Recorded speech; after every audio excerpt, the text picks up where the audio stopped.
Hello everyone, kumusta po kayo? In today's update, it's very important update. It's actually an advisory from the Bureau of Quarantine.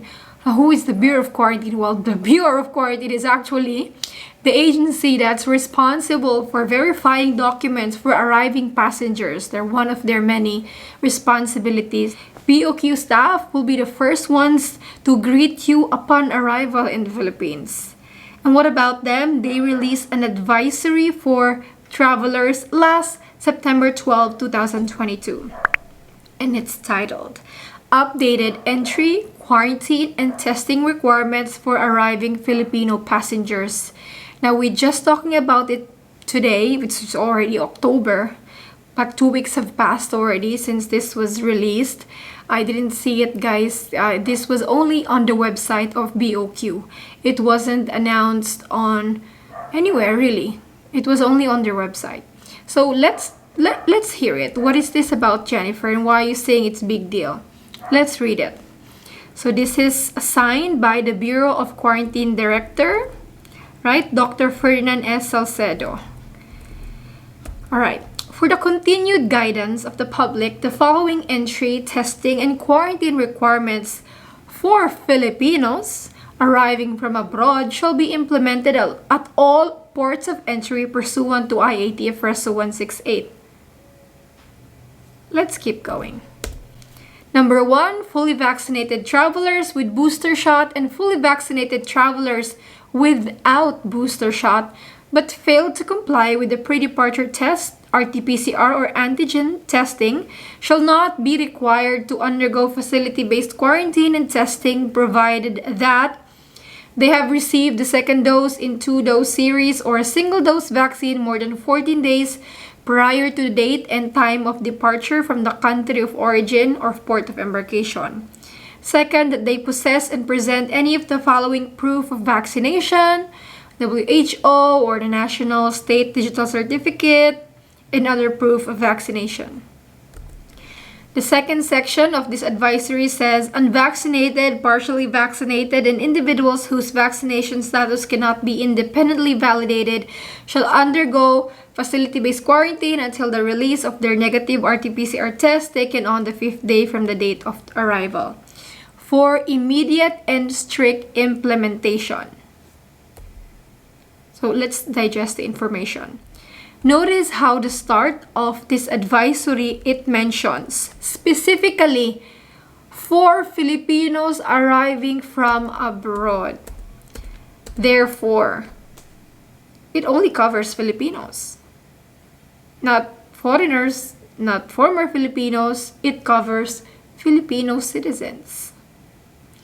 And it says that fully vaccinated travelers with or without booster who has no pre-departure test will not undergo testing and quarantine upon arrival. Basically, if you don't have a test, you don't have a booster, there's no consequence. You arrive here and you're good to go. It's like they're saying pre-departure test is lifted for the fully vaccinated Filipinos kahit walang booster. Kasi wala nang consequence. Kahit wala kang test, wala nang quarantine. Basta, more than 14 days na since you became fully vaccinated at meron kang proof of vaccination. Yun yung sinasabi eh. Yun yung talaga ang interpretation natin. Diba? So I wonder, this is big deal, really, guys, because up until May 30, I think it was April or May, na they lifted pre-departure test but only for those with booster. But this advisory of the Bureau of Quarantine states na kahit walang booster, kung wala kang test result, walang quarantine, walang testing upon arrival. So para na ding sinabi na lifted na yung testing as long as you're fully vaccinated Filipino. Ay, this is huge. Oh, I wonder though, why is it not in the news? Why is no one talking about it? Diba? Always, I've followed and reported travel protocols in the Philippines religiously since 2020.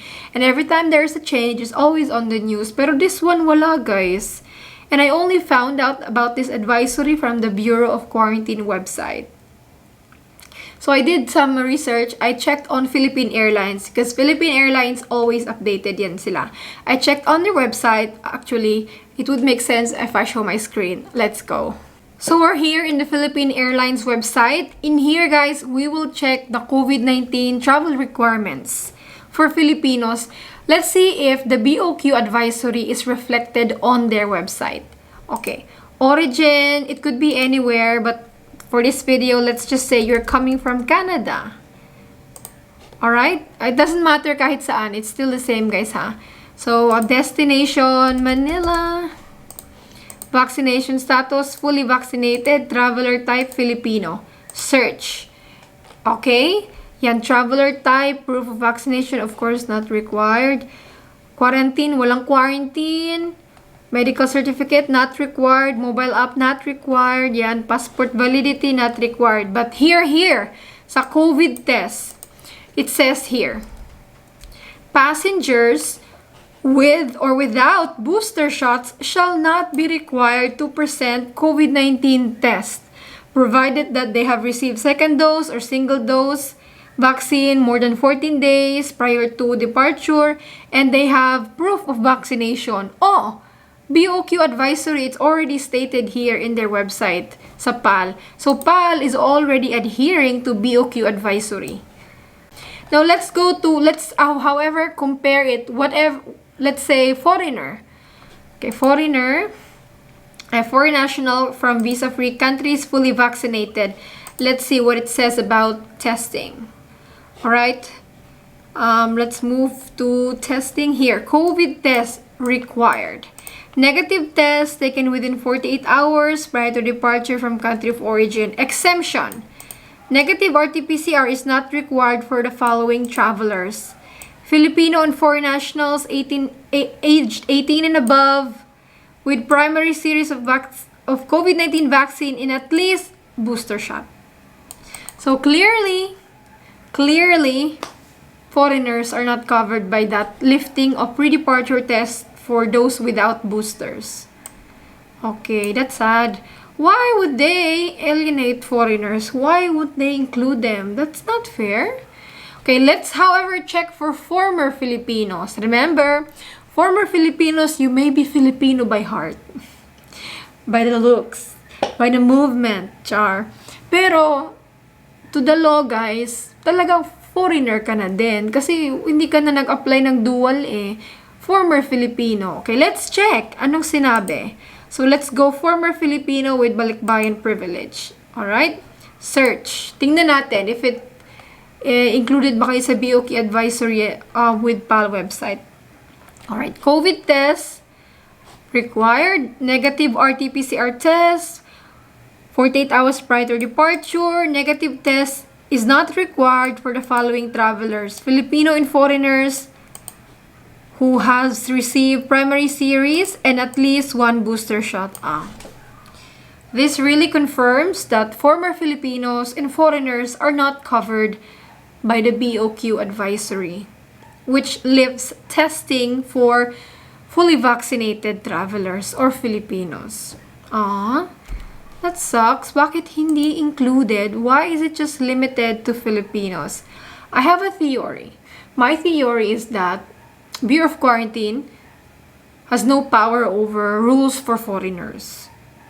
It's like immigration has to be in it, or like more agencies. I feel like ganon.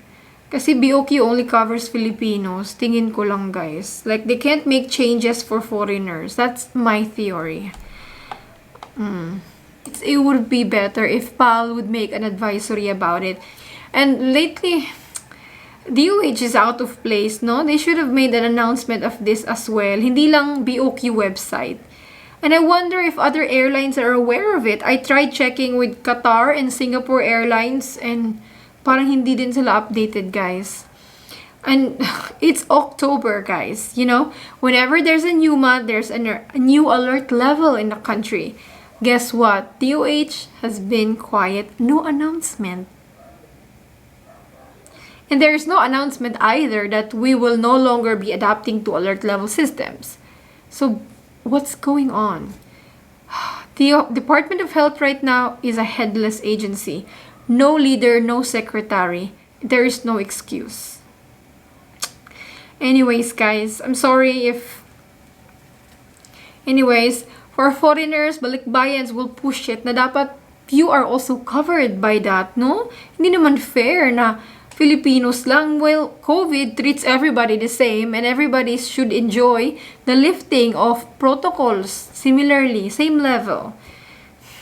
But I will gather more information about this for kababayans who may have availed of this loosening up of restriction pre-departure tests, so those without booster.